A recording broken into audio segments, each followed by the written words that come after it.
बच्चों, online class में आपका स्वागत है। मैं Anita Chaudhary, Fortune International School से। तो बच्चों, आज हम हिंदी के पद्य भाग का 7 चैप्टर सूर्यकांत त्रिपाठी निराला, जिनकी लिखी हुई 2 रचनाएं हैं, अभी न होगा मेरा अंत और दूसरी है मातृ वंदना। इन दोनों रचनाओं को आज हम पढ़ेंगे। तो सबसे पहले हम पढ़ते हैं पहली रचना, अभी न होगा मेरा अंत। कवि इसमें कहता है कि अभी मेरा इतना जल्दी अंत नहीं होगा। क्यों? अभी अभी क्या हुआ है? मेरा आवागमन हुआ है।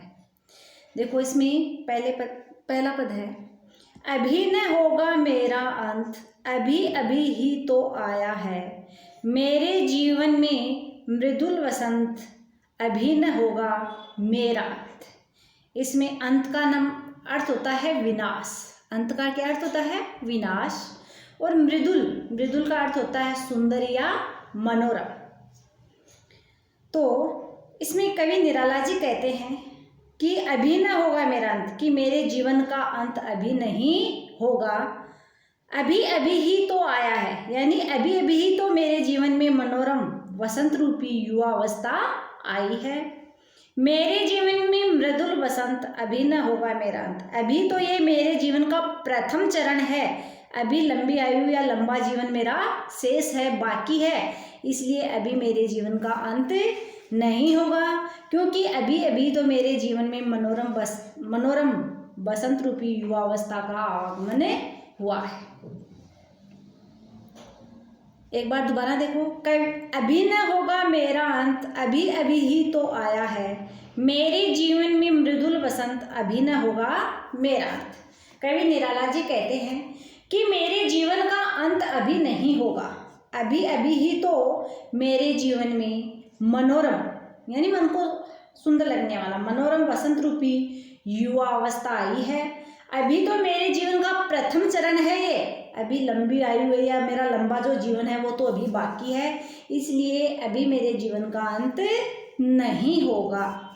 आगे देखो, हरे हरे ये पात, डालियां कलियां कोमल गात, मैं ही अपना स्वप्न मृदुल कर, फेरूंगा निंद्रित कलियों पर, जगह एक प्रत्युष मनोहर, पुष्प पुष्प से तंद्रालस लालसा खींच लूंगा मैं, अपने नव जीवन का अमृत सहज सींच दूंगा मैं, द्वार दिखा दूंगा फिर उनको, है मेरे वे जहां अनंत, अभी न होगा मेरा अंत। इसमें पात का शब्दार्थ देखो, पात का अर्थ होता है पत्ते, गात का अर्थ होता है शरीर, निंद्रित सोई हुई, प्रत्युष प्रभात सुबह भोर, तंद्रालस का मतलब होता है आलस्य से ग्रस्त, अनंत जिसका अंत न हो, और लालसा का अर्थ होता है इच्छा। तो इसमें कवि निराला जी कहते हैं, हरे हरे ये पात डालियां कलियां कोमल गात। निराला जी कहते हैं कि अभी तो मेरे जीवन में वसंत का आगमन हुआ है, अभी वसंत के आने से हरे हरे पत्तों और कलियों से डालियों का सुंदर आकार निखरा है, अर्थात यौवन आने से मेरे शरीर का सुंदर विकास हुआ है। मैं ही अपना स्वप्न मर्दुल कर, फेरूंगा निंद्रित कलियों पर, जगह एक प्रत्युष मनोहर। अब मैं अपनी मधुर भावनाओं रूपी कोमल हाथों से इन अलसाई हुई कलियों का स्पर्श करूंगा, इन पर अपना हाथ उत्साहपूर्वक फेरूंगा, पुष्प पुष्प से तंद्रालस लालसा खींच लूंगा मैं, अपने नव जीवन का अमृत सहज से सींच दूंगा मैं। यानी इसमें कवि कहता है कि अब मेरे जीवन में वसंत रूपी जीवन में मनोहर यानी नए प्रभात आया है। इस काल में डालियों पर अनेक फूल खिले हुए हैं, अधखिले पुष्प मानो तंद्रा से ग्रस्त हैं, यानी आलस्य से ग्रस्त हैं, तथा आलस्य से ग्रस्त होने पर भी सुंदर लालसा से मैं इन्हें अपनी ओर खींच लूंगा, इन्हें सींच लूंगा मैं, इन्हें बाहर निकलने का रास्ता बताऊंगा, द्वार दिखा दूंगा फिर उनको, मेरे वे जहां अनंत, अभी न होगा मेरा अंत। यानी कवि कहता है इसमें कि मैं इन्हें अपनी ओर खींच लूंगा और अपने नव जीवन को अमृत से सींच लूँगा, अर्थात इन्हें बाहर निकलने का, खिलने का द्वार, रास्ता बता दूंगा, इन्हें विकसित होने का मार्ग बता दूंगा। जिस प्रकार वसंत आगमन से प्रकृति का असीमित विकास होता है, उसी प्रकार मेरे जीवन में उत्साह युक्त नवीन लालसाओं एवं कोमल भावनाओं का प्रसार होगा। इस तरह की आकांक्षा रखने से, इस तरह की इच्छाएं रखने से अभी भी मेरे जीवन का अंत नहीं होगा। आगे देखो, मेरे जीवन का है ये प्रथम चरण, इसमें कहाँ मृत्यु है, जीवन ही जीवन, अभी पड़ा है आगे सारा यौवन। स्वर्ण किरण कलोलों पर बहता रे बालक मन, मेरे ही अविकसित राग से विकसित होगा बंधु दिगत, अभी न होगा मेरा। यानी इसमें कवि निराला जी कहते हैं कि अभी ये मेरे जीवन का प्रथम चरण है, प्रथम युवावस्था। प्रथम चरण होता है युवावस्था, प्रथम चरण इसमें युवावस्था बताया है। इस नव वसंत रूपी युवावस्था में मृत्यु कहाँ और कैसे हो सकती है, इसमें तो अभी जीवन का नवोत्साह भरा हुआ है। अभी युवावस्था, बाद में जीने का जो लंबा काल है, समय शेष है, सारा जीवन पड़ा हुआ है। अभी तो जीवन रूपी सागर की तरंगों से प्रसन्नता से बहता जा रहा है। हे बंधु, मेरे हृदय की अविकसित कल्पना और भावनाओं एवं उल्लासपूर्ण आशाओं से मेरे जीवन रूपी दिशाओं का पूर्ण विकास होगा।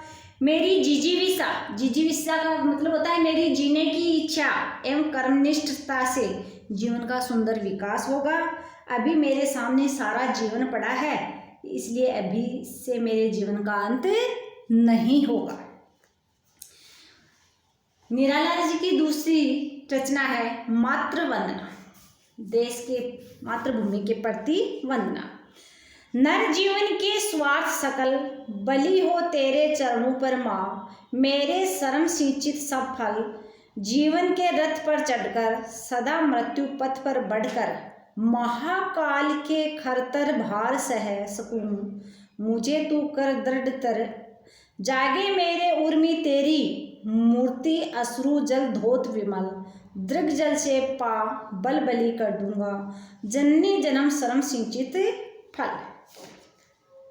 तो इसमें देखो शब्दार्थ है सकल, सकल का मतलब होता है सब या सारा, सिंचित सींचा गया, महाकाल मृत्यु के देवता, मौत, खरतर यानी बहुत सारी, उर यानी हृदय, धोत यानी धुली हुई, विमल का अर्थ होता है स्वच्छ, द्रग जल का मतलब होता है आंसू, संचित करना, एकत्रित करना। तो इसमें कवि निराला जी कहते हैं, नर जीवन के स्वार्थ सकल, बलि हो तेरे चरणों पर माँ, मेरे श्रम सिंचित सब फल।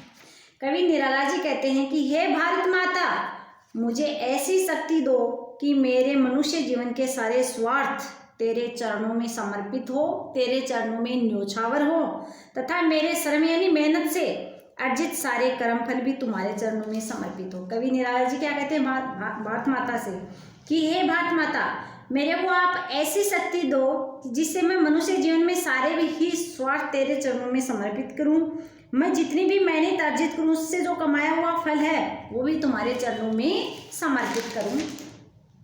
जीवन के रथ पर चढ़कर सदा मृत्यु पथ पर बढ़कर महाकाल के खरतर भार से सह सकूं, मुझे तू कर दृढ़तर, जागे मेरे उर में तेरी मूर्ति, अश्रु जल धोत विमल, द्रग जल पा बलि बलि कर दूं, जननी जन्म श्रम संचित फल।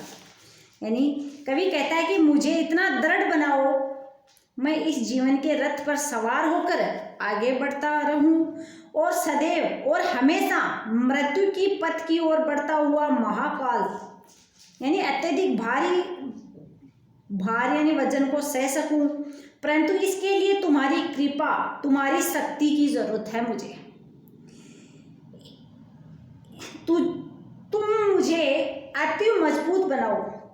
हे भारत माता से कह रहा है कवि कि तुम मुझे बहुत ज़्यादा मजबूत बना दो, मेरे हृदय में तुम्हारी मूर्ति जागे, उसका स्मरण होता रहे, यानी तुम्हारी जो मूर्ति है वो मेरे हृदय में बसे और उसका मैं हमेशा स्मरण करता रहूं, आपको याद करता रहूं, तथा मेरे अश्रु जल से, मेरे आंसू से वह मूर्ति प्रज्वलित होती रहे। हे माता, तुम मुझे ऐसी शक्ति प्रदान करो ताकि मैं अपने श्रम से सिंचित जन्म फल को अपने अश्रु जल के साथ तुम पर न्योछावर कर सकूं, तुम्हें समर्पित कर सकूं।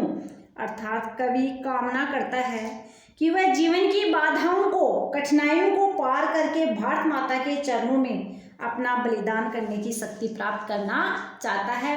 भारत माता को अपने द्वारा किए गए अच्छे कार्यों को भारत माता के चरणों में समर्पित करना चाहता है। आगे देखो, बाधाएं आए तन पर, देखूं तुझे नयन मन भर, मुझे देख तू सजल दर्गों से, ए पलक उड़ के सत दल पर, कलेद युक्त अपना तन दूंगा, मुक्त करूंगा तुझे अटल, तेरे चरणों पर देकर बलि, सकल श्रेय श्रम संचित फल। तन का अर्थ होता है शरीर।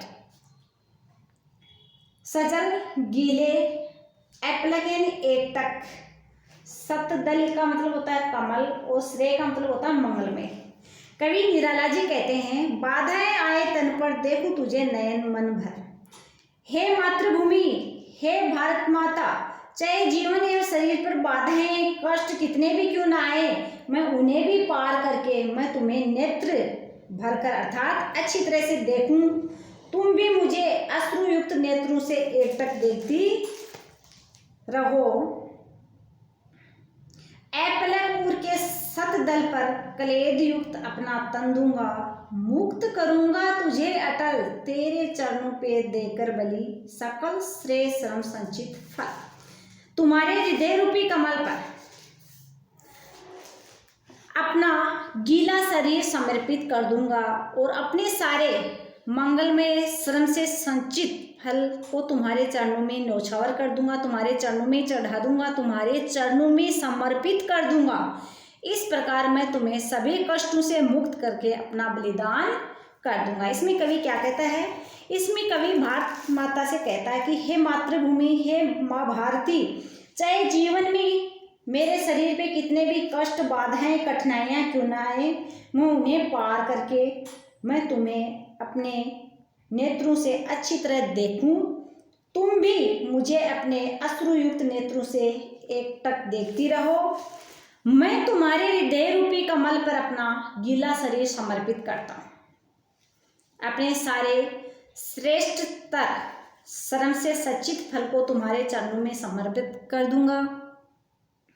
इस प्रकार मैं तुम्हें सभी कष्टों से मुक्त कर अपना बलिदान करना चाहता हूँ, सभी कष्टों से मुक्त करके अपना बलिदान कर दूंगा, तुम्हारे चरणों में न्योछावर कर दूंगा। इसमें कवि भारत माता के प्रति सब कुछ समर्पित करने की बात बता रहा है। तो ये आज हमने जो पद हैं, 2 रचनाएं हैं सूर्यकांत त्रिपाठी निराला जी की, अभिनव होगा मेरा अंत और मातृवंदना, इन दोनों को पढ़ा है। एक बार बच्चों आप भी इसको पढ़ना। इसकी व्याख्या और प्रश्नोत्तर अगले वीडियो में करेंगे। धन्यवाद।